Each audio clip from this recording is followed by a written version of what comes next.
How to log out of the RunwayML mobile application. Hi everyone, welcome back to another video from Wake&Tech. To log out of the RunwayML mobile app, first of all launch open the Runway application on your device and make sure you are inside the home page.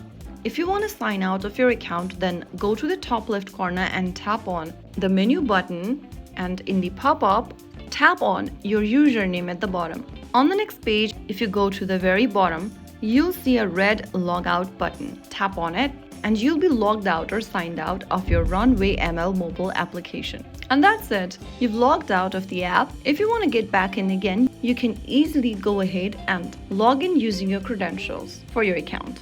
So that's how you sign out or log out of RunwayML application on your smartphone. If you found the video helpful, don't forget to like, share and subscribe to our channel.